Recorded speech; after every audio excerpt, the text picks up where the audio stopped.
शानदार फिल्म थी।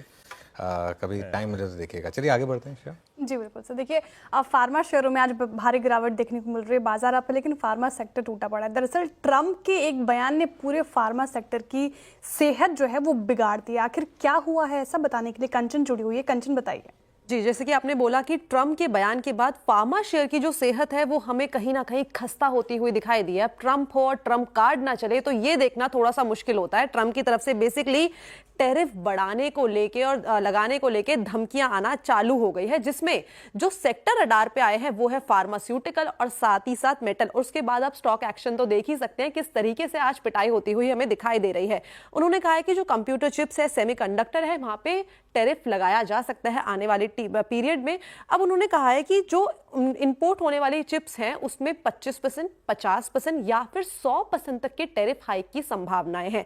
अब उनका ये कहना इसलिए है कि वो चाहते हैं कि जितना भी प्रोडक्शन है ना वो अमेरिका के अंदर हो। बेसिकली वो मेक इन अमेरिका की जो पॉलिसी है उसको वापस से रिवाइव करना चाहते हैं। उसके बाद उन्होंने ये भी कहा है कि यूएस अब अपने देश के अंदर ही एक प्लांट लगाने के बारे में सोच रहा है।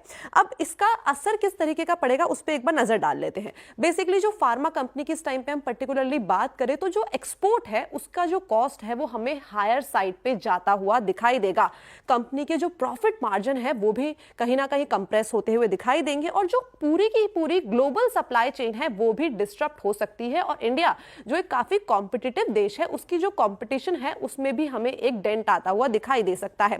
अब इस टाइम पे अगर बात करें कि फार्मास्यूटिकल की जो कंपनीज है उनमें हमें ऐसा डेंट आता हुआ दिखाई क्यों दे रहा है, क्योंकि अगर हम कंपनी के पूरे रेवेन्यू मार्जिन की तरफ नजर डालें तो काफी बड़ा हिस्सा है जो हमें यूएस से आता हुआ दिखाई देता है। फॉर से अगर हम जायडस का यूएस रेवेन्यू का हिस्सा देखें तो वो 40 से 45% तक का हमें देखने को मिलता है। डॉक्टर रेड्डी भी इनफैक्ट इसी नंबर पे आके बैठा है। ल्यूपिन, सन फार्मास्यूटिकल और सिप्ला भी अपने रेवेन्यू का करीबन 30 से 35% तक का जो हिस्सा है वो यूएस से ही जनरेट करते हैं। और यही रीजन है कि यूएस से अगर टैरिफ्स बढ़ते हैं तो इन स्टॉक्स के अंदर हमें एक पेन तो डेफिनेटली आता हुआ दिखाई देगा।